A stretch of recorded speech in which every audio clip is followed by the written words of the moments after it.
どうしたって許せない夢も止まれない今も誰かのために強くなれるならありがとう悲しみよ。 Hai, selamat datang di channel gua. Di video gue kali ini gue bakalan bahas mengenai cerita dari novel seri Kensoki. Video ini adalah kelanjutan dari video sebelumnya. Jadi, buat kalian yang belum nonton video sebelumnya bisa nonton dulu. Dan juga video ini akan berisikan spoiler berat bagi kalian yang belum baca novel ataupun nonton animenya. Dan untuk kalian para penonton baru yang belum subscribe, silahkan subscribe dulu supaya channel ini berkembang dan menjadi lebih baik. Oke, tidak usah basa-basi lagi, kita mulai videonya. Cerita dimulai 1 minggu sebelum misi penyelamatan Liselot dimulai. Di negara Republik Demokratik Saint Erika, Liselot saat ini sedang menjadi tahanan rumah. Nampaknya setelah diculik oleh Erika, Liselot langsung dibawa ke sini. Dan selama beberapa hari setelah itu, Liselot sudah mencoba berbagai cara untuk melarikan diri. Namun ruangan yang digunakan untuk menahannya hanya memiliki satu pintu tanpa jendela, yang mana membuat Liselot menjadi kesusahan untuk kabur. Dan terlebih, di luar pintu juga ada penjaga, yang mana meskipun Liselot berhasil mendobrak pintu, para prajurit penjaga pasti akan menangkapnya. Dan juga, meskipun dia berhasil lolos dari prajurit itu, Liselot tidak yakin bahwa dia akan bisa bertahan di dunia luar tanpa menggunakan sihir. Karena tanpa sihir, Liselot hanyalah seorang gadis berusia 15 tahun pada umumnya. Liselot sebenarnya juga sudah pernah mempelajari seni bela diri. Namun, hal itu hanya akan berhasil jika 1 lawan 1. Liselot lalu terus memikirkan cara untuk melarikan diri selama ini, dan lalu mengingat apa yang terjadi kepadanya setelah pertarungan antara Arya melawan Erika. Yang Liselot ingat adalah dia tiba-tiba terbangun dari pingsannya, yang mana dia sudah berada di atas Griffin yang ditunggangi oleh Erika. Selama di perjalanan, mata Liselot telah ditutupi, dan sesampainya di Republik Demokratik, Erika menyeru bahwanya untuk menahannya. Dan sejak saat itu, bahkan tidak ada seorang pun yang mengajak untuk berbicara, yang mana membuat Liselot tidak mendapatkan satupun informasi. Namun, meskipun begitu, Liselot masih tidak menyerah, dan dia tetap ingin segera kembali ke kerajaan Galar. Lalu, setelah berpikir selama beberapa hari, Liselot kemudian hanya mempunyai 2 pilihan untuk melarikan diri. Pertama, Liselot harus mendapatkan kunci untuk membuka kerah kalung penyegel sihirnya, dan lalu mencuri Griffin dan lalu kabur. Kedua, Liselot harus mencoba bernegosiasi dan menunggu untuk diselamatkan. Liselot berpikir bahwa mungkin akan menjadi lebih mudah jika dia diselamatkan. Namun, penculikan ini merupakan salah satu dari kecerobohan Liselot itu sendiri, karena pada waktu itu Liselot telah lengah. Dan di kerajaan Galar saat ini mungkin sudah terbagi menjadi 2 fraksi, yang mana fraksi setuju untuk menyelamatkan Liselot dan fraksi yang ingin mengorbankan Liselot karena ingin menghindari perang dengan seorang pahlawan. Namun masih ada kemungkinan bahwa ayah Liselot akan mengirim tim penyelamatnya sendiri. Namun tindakan itu akan mempunyai risiko yang sangat tinggi, karena jika ketahuan maka mereka akan dicap sebagai pengkhianat karena tidak mengikuti perintah raja. Mempertimbangkan kemungkinan ini, Liselot lalu juga terfikirkan tentang pelayan pribadinya yang mungkin akan melakukan tindakan sendiri. Namun, Liselot tahu bahwa pelayannya tidaklah sebodoh itu untuk mengambil tindakan yang tergesa-gesa, kecuali jika mereka telah mendapatkan izin dari Raja Francois. Sambil mengingat itu, Liselot kemudian berharap bahwa Arya tidak mempunyai penyesalan karena tidak bisa melindunginya. Karena pada saat itu, Liselot telah membuat fokus Arya dalam pertarungan terpecah, yang mana kemudian menyebabkan semua ini terjadi. Setelah memikirkan semua kemungkinan yang dimiliki, Liselot kemudian memutuskan untuk tidak berharap untuk diselamatkan. Tapi, dia akan berusaha menggunakan semua kemampuan yang dimilikinya untuk keluar dari sini. Dan Liselot berharap bahwa perwakilan dari Republik Demokratik segera muncul untuk melakukan negosiasi dengannya, yang mana Liselot akan menggunakan kesempatan itu untuk mencari celah. Namun, Liselot masih harus sangat berhati-hati dengan Erika, yang mana merupakan seorang yang sangat buruk dalam bernegosiasi. Dan juga, dia nampaknya memiliki sifat yang sangat sulit untuk ditebak. Keesokan paginya, ternyata ada 2 orang yang datang menemui Liselot. Orang pertama nampaknya adalah kesatria yang mengawal orang yang ada di sebelahnya, yang mana dia adalah Andre, Perdana Menteri dari Republik Demokratik Saint Erika. Andre terlihat cukup masih muda untuk menjadi seorang Perdana Menteri, yang mana umurnya masih sekitar 20 tahunan.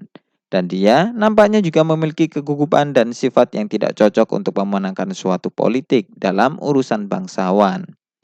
Melihat ini, Liselot lalu melihat harapan dan memberikan ekspresi lemas ketika menjawab salam dari Andre. Setelah menyapa, Liselot lalu bertanya tentang apa yang diinginkan oleh mereka. Ternyata, Andre ingin mengajak Liselot untuk melihat-lihat kota dengan tujuan supaya Liselot menerima tawaran mereka untuk bergabung dengan Republik Demokrasi. Namun, Liselot lalu menajamkan matanya dan bertanya tentang kira-kira apa jawaban dari seseorang yang sudah diculik paksa dan lalu dibawa ke negara ini.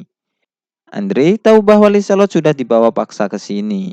Namun, Andre diberitahu Erika bahwa Erika dan Liselot hanya mempunyai perbedaan, yang mana kemudian akan dibahas secara langsung saat Liselot sudah dibawa ke sini. Liselot lalu juga memperingatkan Andre bahwa mereka saat ini sudah berada dalam masalah internasional yang serius. Namun, Liselot menahan untuk menggunakan kata-kata kasar karena dia takut Andre akan menjadi marah jika Liselot terlalu menjelek-jelekkan Erika. Liselot lalu bertanya, apa tujuan dari Andre? Andre lalu memberikan jawaban yang sama sekali lagi, bahwa dia ingin memperlihatkan kota kepada Liselot, yang mana kemudian membuat Liselot agak kecewa karena Liselot sebenarnya berharap bahwa Andre akan melakukan negosiasi dengannya. Meskipun begitu, Liselot kemudian setuju untuk memenuhi permintaan Andre, karena dengan ini Liselot juga bisa mengumpulkan informasi. Selama dalam perjalanan keluar dari mansion yang digunakan untuk menyekap Liselot, Andre kemudian bertanya ke Liselot tentang apa yang dia ketahui tentang Republik Demokrasi. Liselot lalu mengatakan bahwa dia hanya tahu negara Republik Demokrasi didirikan berdasarkan revolusi yang dilakukan oleh rakyatnya. Andre yang mendengar itu lalu menceritakan tentang awal mula pendirian Republik Demokrasi, yang mana pada awalnya wilayah ini adalah wilayah milik Kerajaan Livinov, yang mana diatur oleh penguasa yang jahat dan korup. Para penguasa kerajaan Livinov mengambil keuntungan untuk memperkaya diri mereka sendiri dengan cara bergabung ke Kekaisaran Proksia. Dan rakyat di sini mayoritas adalah petani. Namun, lahan mereka sering kekeringan yang mana membuat mereka jatuh miskin.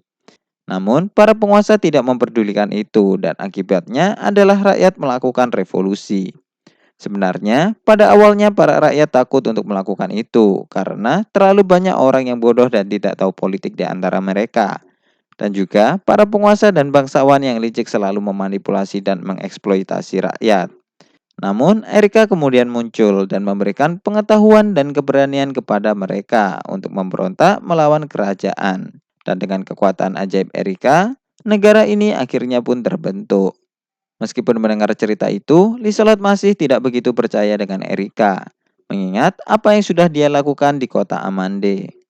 Andre lalu menyuruh Liselot untuk mulai belajar untuk memperhatikan dari sini, karena dia akan menunjukkan salah satu dari keajaiban milik Erika. Beberapa menit kemudian, Andre sudah membawa Liselot ke ibu kota negara Republik Demokrasi. Di ibu kota, saat ini terdapat banyak sekali pengrajin yang mana mulai melakukan pembangunan ulang dan pengembangan kota. Namun, Liselot tidak terkejut dengan ini, karena fokus Liselot saat ini adalah melihat kerusakan akibat dari revolusi. Liselot lalu berpikir bahwa hal ini mungkin bisa terjadi di mana saja, termasuk di kota Amande. Andre lalu juga menuju ke suatu tempat dan mengatakan bahwa tempat itu dulunya adalah kastil kerajaan, yang mana diratakan dengan sekali serangan oleh Erika. Melihat ini, Liselot kemudian menjadi kaget dan tidak mengira bahwa kekuatan senjata ilahi milik Erika akan sebesar itu. Mengatakan tentang senjata ilahi, ternyata Andre tidak mengetahui tentang Erika adalah pahlawan. Nampaknya Erika telah menyembunyikan informasi ini dan juga akan sangat wajar jika bekas kerajaan kecil tidak tahu tentang informasi mengenai pahlawan. Liselot sebelumnya berpikir bahwa legenda pahlawan itu dilebih-lebihkan. Dan saat Liselot melihat pertarungan Haruto melawan Hiroki, Liselot menyimpulkan bahwa kekuatan pahlawan hanya sampai pada tahap bisa menggunakan serangan tingkat tinggi dengan mudah. Namun, Liselot tidak pernah memikirkan bahwa satu serangan dari seorang pahlawan bisa menghancurkan bukit dan kastil yang berada di atasnya. Liselot terus memikirkan tentang potensi merusak dari senjata ilahi, dan bagaimana Erika bisa mengeluarkan kekuatan yang lebih besar dari pahlawan lain yang pernah Liselot temui. Dan jika saja Erika menggunakan kekuatan ini untuk berperang dengan mereka, Liselot yakin bahwa para tentara akan disapu habis, dan juga mungkin saja alasan mengapa Erika menyembunyikan fakta bahwa dia adalah pahlawan, karena supaya kerajaan yang memiliki pahlawan tidak memikirkan untuk melakukan serangan balasan. Dan lalu setelah Liselot mengetahui ini, Liselot lalu bertanya tentang apa saja yang terjadi kepada Erika saat datang ke dunia ini, dan mengapa dia bisa menjadi seorang Saint. Andre lalu mengatakan bahwa Erika memiliki tujuan besar untuk semua orang dan menggunakan kekuatannya untuk membantu orang yang lemah. Dan karena kebaikannya itulah mereka kemudian menyebut Erika sebagai Saint, yang mana menjadi panutan kepercayaan mereka. Dan terlebih lagi ketika Liselot memberitahu mereka bahwa Erika adalah seorang pahlawan, nampaknya hal itu telah membuat Andre menjadi semakin percaya kepada Erika. Mendengar ini, Liselot lalu mulai paham mengapa Erika menyembunyikan gelar pahlawannya. Karena mungkin saja dia ingin dianggap suci terlebih dahulu sebelum orang-orang mengenalnya sebagai pahlawan. Dan dengan kata lain, ada suatu rencana besar yang telah diperhitungkan oleh Erika. Namun, Liselot masih tidak bisa menebak tujuan Erika sedikit pun. Andre lalu juga menceritakan tentang bagaimana Erika memukulkan tongkatnya ke tanah dan lalu memunculkan gelombang kejut dan tsunami tanah yang kemudian serangan itu menghancurkan kastil hingga rata.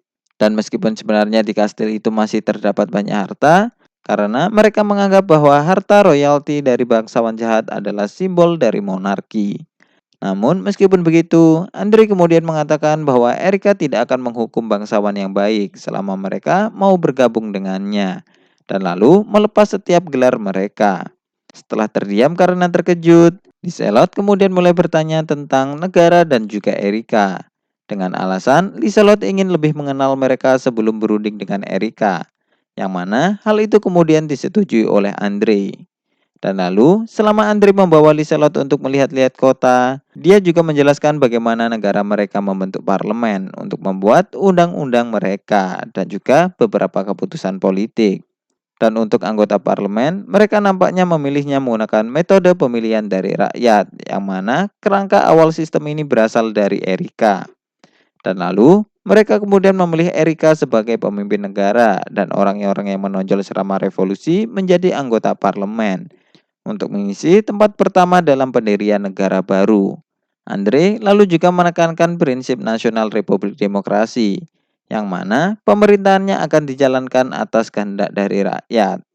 Dan kemudian obrolan mengenai pembahasan sistem negara terus berlanjut. Liselot mencoba memberikan kesan yang bagus ke Andre, yang mana membuat Andre kemudian lebih tertarik ke Liselot. Bahkan, dia juga mengajak Liselot untuk melihat rapat parlemen dalam memutuskan undang-undang negara ini. Setelah berhasil memancing Andre, Liselot kemudian mencari tahu informasi mengenai masa lalu Erika. Andre lalu mengatakan bahwa saat dia pertama kali bertemu dengan Erika ketika Erika masih bersama dengan tunangannya, dan dia masih belum menjadi Saint. Sewaktu Erika pertama kali muncul, dia dan tunangannya pergi ke suatu desa. Namun, tunangannya itu kemudian dibunuh oleh seorang yang berkuasa, yang mana kemudian membuat Erika sedih, marah, dan putus asa. Kematian tunangan Erika lalu membuat Erika menjadi sangat benci kepada para penguasa. Dan tak lama setelah itu, sebuah wahyu datang kepada Erika, yang mana sebenarnya wahyu itu adalah kekuatan senjata ilahi. Namun, warga desa yang tidak mengetahui itu kemudian mulai menganggap Erika sebagai nabi yang menerima wahyu dari 6 dewa kebijaksanaan. Liselot kemudian bertanya kepada Andre mengapa dia percaya bahwa Erika adalah seorang nabi, yang mana kemudian dijawab oleh Andre bahwa ada 3 alasan untuk itu. Pertama, karena semua yang dikatakan oleh Erika kemudian menjadi kenyataan. Misalnya adalah revolusi di negeri ini. Kedua, Erika mempunyai kekuatan suci yang mana bisa melakukan keajaiban seperti menghancurkan istana kerajaan yang hanya dengan menggunakan 1 kali pukulan. Dan juga, Erika telah menyembuhkan semua orang serta memperbaiki kualitas tanah. Dan ketiga adalah karena Erika menggunakan kekuatannya untuk membantu orang-orang yang lemah. Setelah kematian tunangannya, Erika pergi dari satu desa ke desa lain untuk menyebarkan mukjizatnya dan membawa yang lemah untuk menghadapi para penguasa. Mendengar ini, Liselot lalu menyadari bahwa alasan pertama dan kedua sebenarnya bisa dilakukan oleh pahlawan. Dan nampaknya alasan ketigalah yang membuat orang-orang memanggil Erika sebagai Saint. Meskipun Liselot menyadari ini, Liselot tidak menyela cerita Andri supaya Andri terus berbicara dan dia kemudian bisa mengumpulkan informasi. Sementara itu, ketika Rio dan Arya pertama kali berangkat untuk mengejar Erika, saat ini ada sekelompok orang yang mengunjungi Pangeran Duran di kerajaan Paladia. Mereka adalah anggota singa surgawi yang tersisa, yaitu Arin, Lucy, Vayne, dan juga 3 orang lainnya. Mereka nampaknya pergi ke Paladia untuk mengantarkan pedang sihir sesuai janji Res ke Duran. Arin lalu masuk ke ruangan Duran, sementara Lucy, Vayne, dan yang lainnya menunggu di luar sampai mereka diizinkan untuk masuk. Setelah bertemu dan menyapa Duran, Arin kemudian memberitahukan maksud dari kedatangannya. Duran yang sudah paham kemudian memberikan izin kepada Arin supaya anggota singa surgawi yang berada di luar kemudian bisa masuk dan memberikan pedang sihir yang sudah dijanjikan. Di antara pedang yang dibawa oleh Arin dan yang lainnya, ada 3 pedang sihir yang mempunyai kekuatan khusus dan juga peningkatan tubuh. Dan 7 pedang yang lainnya hanya memiliki efek penguatan tubuh saja. Jadi, total pedangnya ada 10 buah, yang mana akan ditukarkan dengan pedang milik Lucius. Melihat ini, Duran kemudian menjadi tertawa karena dia tidak menyangka bahwa Riz akan memberikannya 10 pedang. Meskipun 7 pedang hanya memberikan efek penguatan tubuh, namun kekuatannya akan melampaui kekuatan sihir penguatan fisik. Dan juga, nampaknya 7 pedang itu adalah buatan dari Kekaisaran Proxia, yang mana menunjukkan betapa kuatnya Kekaisaran Proxia itu. Setelah melakukan penukaran pedang, Duran kemudian menawari Arin dan yang lainnya untuk bekerja di bawahnya. Namun, mereka kemudian menolaknya karena mereka ingin pergi untuk membalaskan kematian kapten mereka terlebih dahulu. Mendengar itu, Duran kemudian menatap mereka dengan rasa kasihan dan mengatakan bahwa jika Duran berada di posisi mereka, dia tidak akan melakukan itu. Meskipun begitu, para anggota singa surgawi kemudian mengatakan bahwa mereka mempunyai suatu cara untuk membalaskan dendam mereka. Sementara itu, di kerajaan Galar, ketika sudah 5 hari setelah Haruto mengejar Erika, Orpia saat ini sedang berpamitan ke gadis lainnya, karena dia akan pergi ke desa Roh untuk melaporkan semua yang terjadi saat ini kepada kelompok Gouki dan yang lainnya. Setelah keluar dari kota, Orpia tidak langsung menggunakan kristal teleportasinya, namun dia pergi untuk mencari tempat terpencil terlebih dahulu, yang mana juga memiliki banyak sihir alaminya. Dan alasan Orpia melakukan ini karena dia harus membuat gerbang teleportasi untuk Gouki dan yang lainnya dulu, sebelum dia kembali ke desa Roh. Dan di antara para gadis, hanya Orpia yang bisa dengan tepat mencari lokasi yang paling sesuai untuk membuat gerbang teleportasi. Karena Orpia adalah seorang High Elf dengan pemahaman dan afinitas sihir tinggi untuk Odo dan juga mana. Dan setelah berkeliling, Orpia sepertinya menemukan lokasi yang cocok untuk membuat gerbang. Dan lalu dia pun akhirnya pergi ke sana. Kemudian, sudah hampir 2 minggu sejak Liselot dibawa ke Republik Demokratik Saint Erika. Sejak hari pertama di sana, Liselot sudah menjadi tahanan rumah. Namun, akhir-akhir ini, Andre membawa keluar Liselot dengan bersemangat. Awalnya, Liselot berencana menggunakan Andre untuk mendapatkan berbagai informasi mengenai Republik Demokratik Saint Erika. Namun, sekarang malah Andre yang belajar banyak dari Liselot mengenai berbagai hal yang berkaitan dengan intelektual. Liselot masih terus mengajak mengobrol Andre untuk mendapatkan informasi. Namun, ada kalanya obrolan mereka menjadi tidak nyambung. Setelah beberapa hari mengobrol dengan Andre, Liselot lalu menyadari bahwa negara ini masih memiliki banyak kekurangan dan bahkan terkesan tidak siap untuk menjadi sebuah negara.